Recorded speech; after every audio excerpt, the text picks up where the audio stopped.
Health Alert is brought to you by OU Physicians in Tulsa.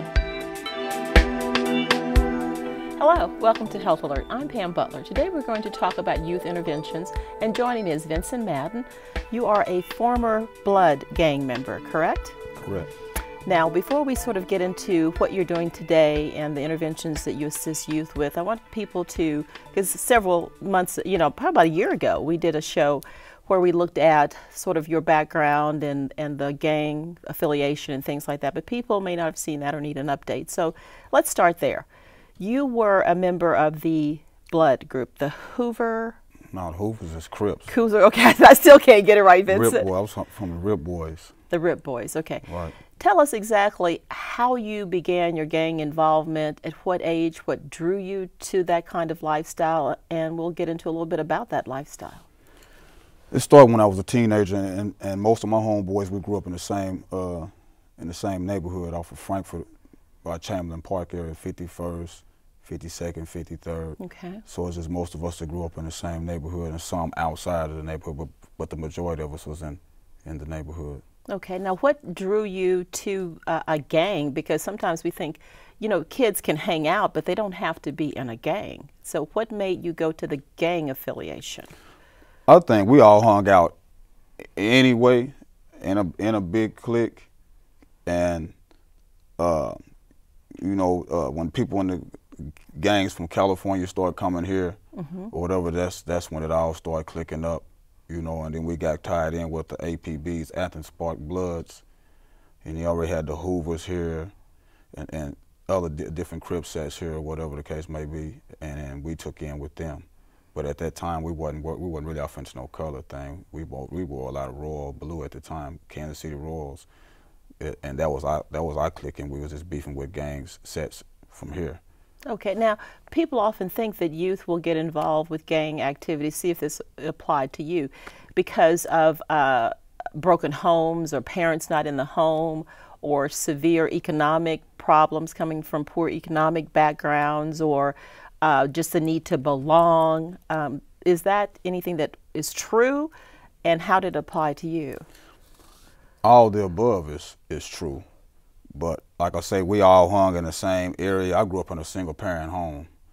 So, and it is a sense of belonging too, for the most part, or whatever, because you feel, your friends, y'all feel like it's almost like a family, a close-knit family. Okay, does it involve the need or the desire for a lot of money? Sometimes we say, well, it's about the money that will lure the kids to that. Is it really a money thing?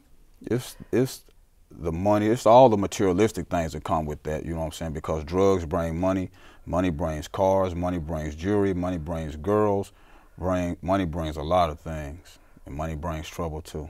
Okay, it brings trouble. Now, what kind of trouble did it sort of bring your way as you began to get involved in the gang life?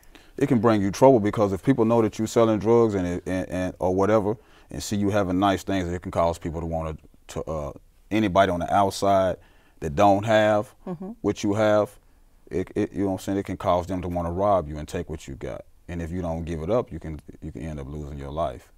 Okay, or now a loved one. Now with the gang lifestyle, then, are there, clarify this review is true, are there really these initiation ceremonies where you really have to go kill somebody or rob somebody or do other kinds of things like that? Does that really exist? I mean, we hear about it, we hear people talk about it, that was an initiation issue, but being on the inside at one point, is that really reality?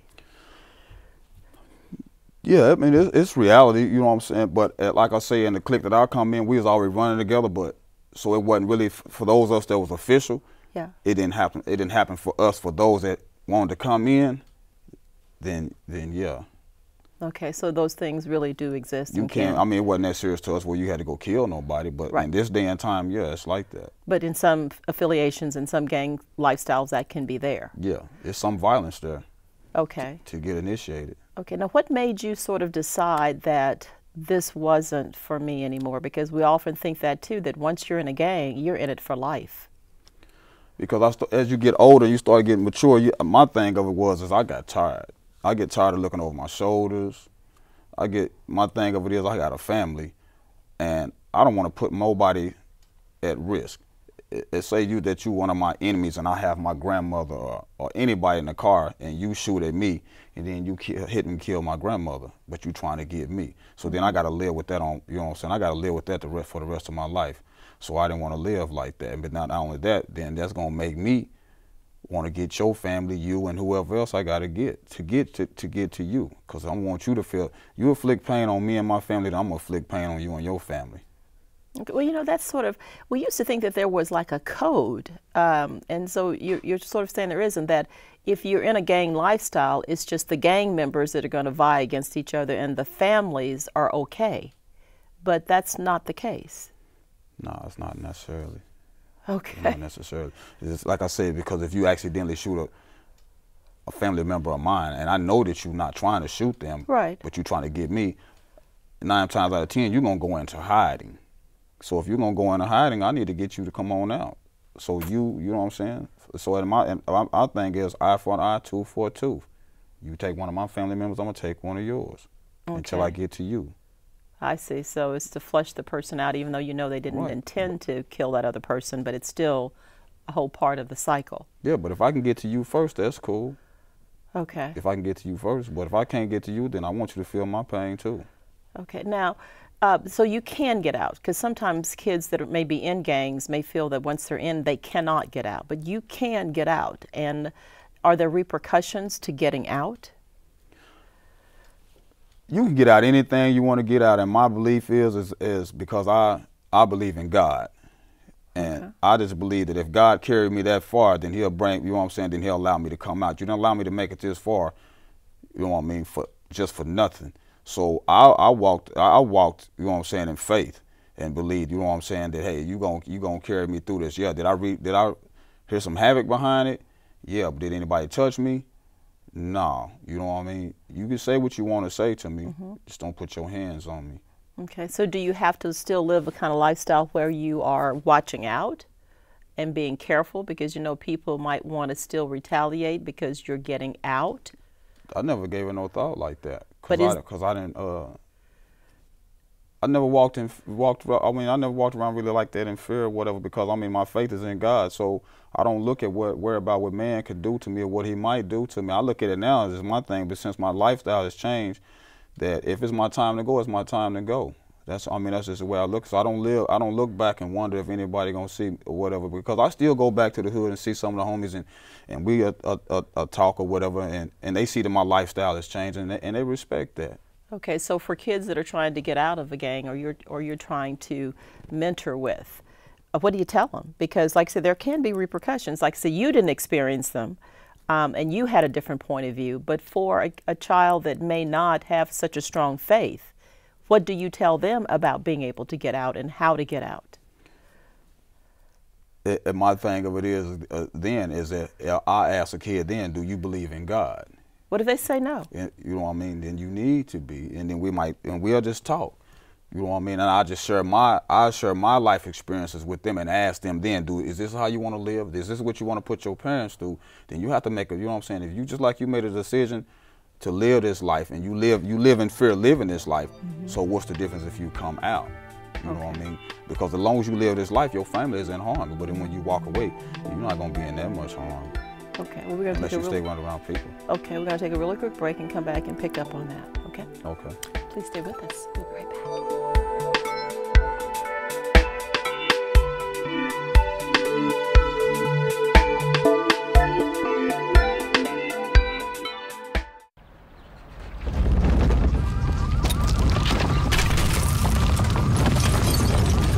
Up to 40% of businesses never recover after experiencing a major disaster.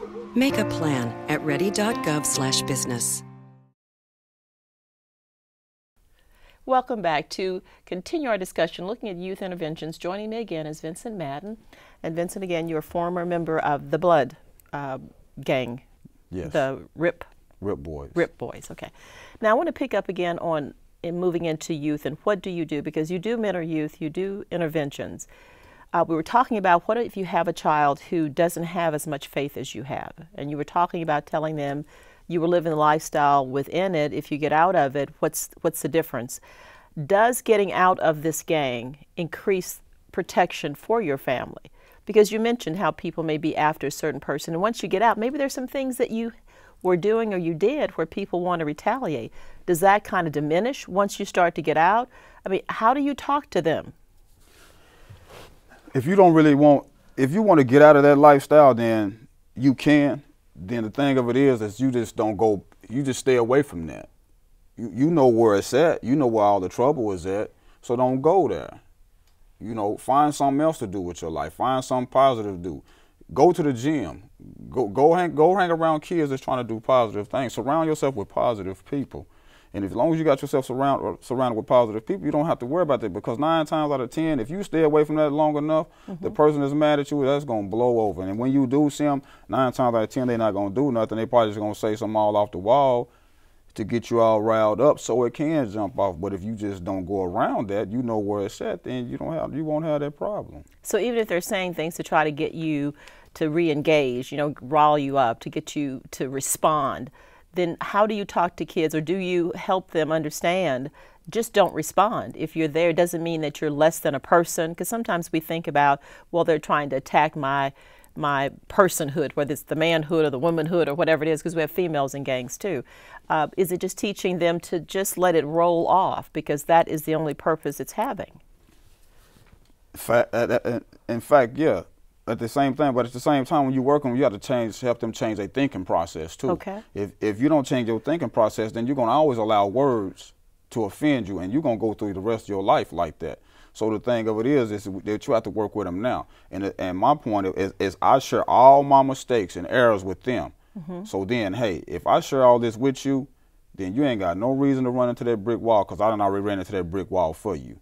And you ain't gonna do nothing but get knots on your heads. And I done took all them knots for you. You don't have to take all them knots, because I done been down that road already for you. So you don't have to go down that road. But what do you do with parents or people that are in the home? Because sometimes parents may be working a lot, they're not really there. Maybe the kids too much have time where they have to take care of themselves. What do you tell parents to end up doing, even a single parent household? Like you said, you grew up in a single parent household, which doesn't mean you have to end up in gang activity. But what do you tell parents to do? What's their role? How vigilant should they be? What should they be looking for? What do they need to see? I mean, the first thing is it gives it off is the colors. If your child's wearing certain colors too much of, and you know that you haven't bought them colors, and there's a problem. If you haven't bought those clothes or whatever, and no matter how much you work, and no matter how tired you may be, you still need to sit down with your child, talk with your child, find out how their day went, find out what's going on with them. Sure, you know what I'm saying? Let your kids know that you're there for them. Show their love to them. Take time out to do different things with them. If you take out the time to do certain things with them, different things with them, then they won't have time to get involved in all that. But if you don't do that as a parent, man or woman, then yeah, the streets is going to suck them up like a vacuum cleaner. Okay, now when you talk about colors too and what they're wearing, should parents go into rooms and look in closets and look in drawers? Because sometimes we think that's a violation of privacy, or the kid will say, you're violating my privacy, that's my room, that's my stuff, and they get all angry and upset and there's a big blowout. How do we handle that? When you coming up, if you living in your mother's room, under your mother's roof or father's roof, you don't have no privacy. You don't have no privacy until you start paying bills. When you get your own place, then you got privacy. You know what I mean? If you have a problem with that, then don't bring it to the house. You don't have to worry about that. If you were my child and you got a problem with it, I'll take your door down, and you really won't have no privacy. So I'll see everything that go on in there then. Okay. You know, but you just look for certain colors. You go if all parents, that's your house. You pay them bills. You go in that room and do whatever you need to do to save your child. If you got to go in when they get school, go in there and look and go through there. Okay. Now you got to police it. Now, and that's a good point that you make, and you even, as you're talking to the kids about this, let them understand what their parents need to be doing. Right. So they get that mindset changed of this, they're violating my privacy and doing this kind of stuff. Now, you talked about gang colors. I mean colors, I'm sorry. They could mean a gang affiliation. We kind of got that sense. But tell us a little bit about, so that parents and others can know, it can be sports things. Tell us about the sports things, because if my child is wearing a Kansas City and they're really into Kansas City and they've got all that paraphernalia, then I might think that is really good. They are really into sports. The Kansas City colors is red colors. That's for Bloods. You can go Dallas Cowboys. That's a Crip color. But in this, when you talk about colors nowadays, all colors is game colors almost. Okay. You know, all colors is game colors almost. So even if they're wearing the sporting things, we should be aware of that. How can we tell the difference that they just don't just love the Dallas Cowboys versus this is showing some affiliation I need to be concerned about? I mean, you can tell by the way they're wearing their clothes. And I mean, and like I say, they can be wearing a Dallas jersey, that's fine. But if you got a bunch of other blue clothing as well, and you don't see no red, green, purple, and all that, and you see more blue, it's a problem. I don't care how you look at it. I don't care how you try to shape it or whatever, it's a problem. Something's going on, and you need to let your kid down and start investigating. You need to start looking at what kind of friends the friends they got. You start checking out the company that they keep. Okay, can it even boil down to, you said how they wear it is, because everybody is still sagging and bagging and all that kind of stuff. Is there any other distinction in how somebody wears something? I mean, a lot of kids are sagging now, right? You know, whatever. But I see a lot of kids sag, but most of the time, if you gang related, yeah. When you gang related, it's the colors is there. If you a blood, you got the red, some kind of red shirt on, some kind of red shoes on, and all that. A lot of kids you see now sagging might have on a little white polo with a sag and some whatever color shoes. A lot of them kids is not banging, man. You can just look at it. It's in the walk and everything. Okay, so if we're noticing a different walk, or I guess people call that part of your swagger thing. Yeah, it's in your swag. It's in your swag. Yeah. Okay, so if you notice a difference in how the kid is walking, or even a difference in the clothes may not be alarming to you initially, but how they're wearing them, just a change in what they have been doing, can indicate there's something that you need to be aware of. And too much of any certain color. Too much of any certain color. And you mentioned shoes.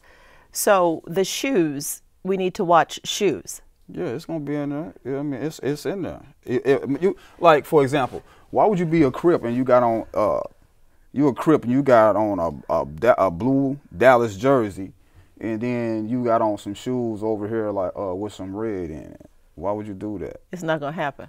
No, it's not gonna happen. If you Crippin', you got on some blue and white or some all whites or whatever, it's in your shoes too. It's just there. Okay, okay. Well, we're gonna take a break because, you know, the show we did previously, you even talked about, I want to hit that before we go to schools and what we need to do, about how they tie shoes, in terms of how you can tie the shoes that can indicate using Roman numbers.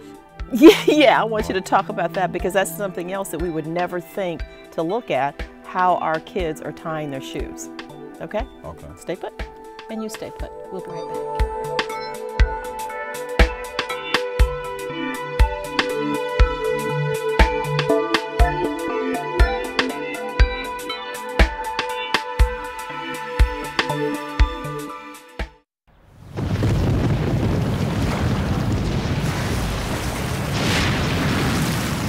Up to 40% of businesses never recover after experiencing a major disaster.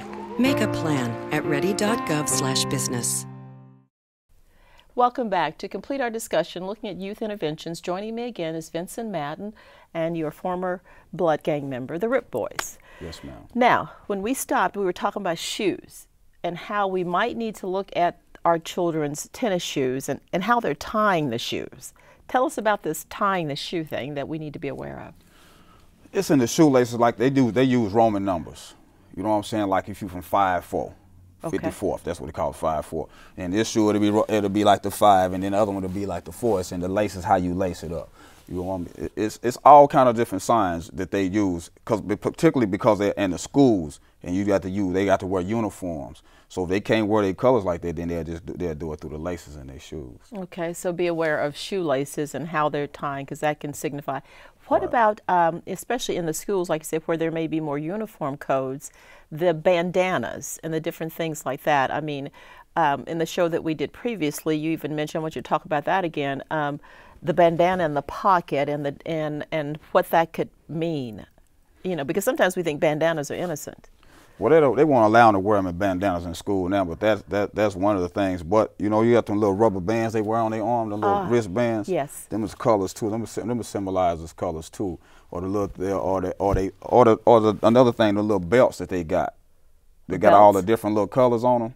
Okay. you know, that you can go buy them at what, Tops and Bottoms somewhere. Yeah. It's in the belts, all that. Okay. So even you never think about that. So even going to school, they may be in the uniform, but look at the shoes, the belt, the little bracelets, those things are allowed. What can the bandana symbolize? You talked about the different colors, whether it's white or if you have it on or something can indicate a fight is going to break out or... Well, now in this day and time, they don't really wear the flag. We call them flags. Okay. They don't so really, they don't really wear the flags no more. You know what I mean? So that's kind of played out. You know, you might see some people with them or whatever, but these youngsters, they don't really they don't fly the flags. Okay, so that's kind of morphed. They can see, people can understand what that means, so Right. it keeps changing. Right. Now, in the school environment, then, if we're seeing those kinds of things, especially whether you're the teacher, the principal, what do we need to do? I mean, because do we go up and ask the child, "What's up with you? What are you doing? Or what do we do?" Because that seems innocent. I mean, I wouldn't go up to them like that. You just have to watch them. Okay. You know what I'm saying? You just have to watch them for a while. You just have to watch them and the company that they keep, and then you go from there. You know, then if you see them keeping bad company, then you can figure you know what I'm saying, that they about to either get involved in something or they close to it. You know, some kids will say, "Oh, I just hang with them, just my friends or whatever," but a lot of them kids want to be a part of something, so that's what they'll do. They don't know what they're getting themselves into. It just look cool to them because they're on the outside looking in until you actually get right down in the middle of it. It ain't what you think it is when you get there. Now, for girls then, do they do the same kinds of things? Because, of course, they're uniforms that affect girls. I mean, so are they doing the same things with the bracelets and the belts, or do girls who are gang affiliated or into trouble, do they do something a little bit different? I mean, at Gilcrease, I went over to Gilcrease and worked with some kids or whatever, and some of the girls over there, they weren't doing the same. They had some of the little red rubber bands on, the little belts. That was a couple of years ago when I was over there. They doing the same thing, but it's not really that much of a problem with the girls. It's the boys, you know. Well, why not? You got a few of them. You got a few that want to be down or say they are, you know, and that's just particularly because they like a certain boy or their boyfriend is with something. Well, why do you say it's not as much problem with a girl? Girls are less attracted to the gang lifestyle? The reason I say other than if it's the guy that they like or something. I'm just saying right now it's more of a problem. I mean, girls is involved, but you got more havoc going on right now with the guys. You know what I mean? And if you look at the news, it's more shooting. It's not as I'm not saying that it's not a problem, but it's not big as a problem as it is with the guys. So guys tend to still be more violent in that type of thing. Right. So when you go into a school or you're working with a kid with interventions, how do you set that up? Do you talk to the parents and say you have to be involved? How do you set it up? Do you do schools with just general assemblies? Do you work with kids that have been identified with anger issues or problems like that? How do you do schools, and then how do you do home interventions? What happens is I'm with the 100 Black Men, and we got a gang intervention team, and Marvin Blaze is the president. And what they'll do is they'll contact Marvin Blaze or Dwayne Barnett, and they'll set it up. They'll set the play up, and then what they'll do is they'll contact me and Raul Beanie, and another guy. We got a new member named Ken Barnes. They'll contact us, and then we'll just go from there. We'll meet at the school. We'll meet at youth services. We'll meet whatever they want to meet at, and then we just take it from there. Okay, and the other people that you mentioned, Rabini, are all of these former gang members so that they have a direct experience that the kids can believe in, or are they people who basically have just studied about this and come in and talk? Raul Beanie is a former Hoover, so he's been out there and done his thing. Ken Barnes is a former gang member of Hoover as well. That's one of Raul Beanie's friends, and he's been out there and done some things. Dwayne Barnett is a ex-federal agent, and as you know, Marvin Blaze is an ex-Tulsa policeman.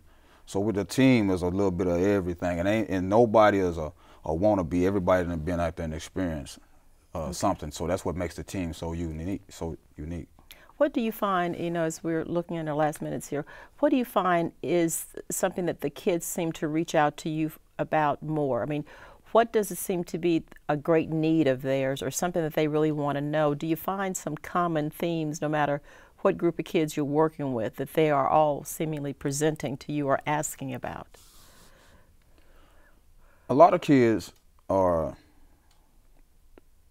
some of them, they don't have a whole lot. Okay. You know, come from, you know, mother might be raising 5 or 6 kids or whatever. So a lot of kids be looking at my clothes and all that because I try to stay, I don't know the word for it, you know what I'm saying? You try to have your swagger without using slang, right? Right, right. But I try to color coordinate everything or whatever the case may be. But and I let them, and they look at all that kind of stuff, but I let them know that, hey, man, I had to work hard for all this. Everything that I got, I work hard for it, and you can do it too, man. Get you a job, get you a lawnmower, cut some yards, or whatever. You know, kids, they look to us and see how we doing and what we doing. They checking you out from head to toe. They checking out the cars you ride in, the wheels, all that stuff. Okay, so they're still looking for a sense of wanting to have some things that they don't have to be like other people. Right. But the thing of it is, though, it ain't even, that stuff ain't important. When you go, that stuff don't go with you. That's what I tell them. You can't take this stuff with you. Okay. It won't go. So what would be some of the biggest pieces of advice that you would give for adults working with kids or seeing kids in trouble? What would be some advice that you would give us? Keep loving on them. You know, even if they're not your kids, love on them. You know what I mean? Because that's the biggest thing right now. They need love. They need somebody. I mean, when they do wrong, yeah, you get on their tail or whatever, but you let them know that, hey, I still love you. I'm still here for you. I'm going to be here. I'm going to be here until they throw the dirt in my face. You can't run me off. You can do whatever you want to do. And I tell the kids that I work with now, you can do whatever you want to do. But one thing you can't do, you can't make me stop loving you. This is my choice. You know what I mean? And I'm going to love you anyway, good or bad, because my grandmother loved me no matter what I did. Okay, so they're looking for that consistency, stability, and somebody to count on. Right. Okay, thank you. You got to mean what you say when you say it. Got to mean what you say. Thank you so much, Vyncent. Yes, ma'am. Thanks for having me again. Well, that's our show. For Health Alert, I'm Pam Butler. I'd love to hear your questions, comments, or suggestions for future shows. Please write me at Health Alert USA, P.O. Box 50913, Tulsa, Oklahoma, 74150. Or if you're on the email trail, please email me at healthalertusa@gmail.com. And also visit me on YouTube at youtube.com/Health Alert USA. Remember, take care, look at our youth, get involved, and be there for them no matter what, and really walk the walk. Just don't do the talk. Take care.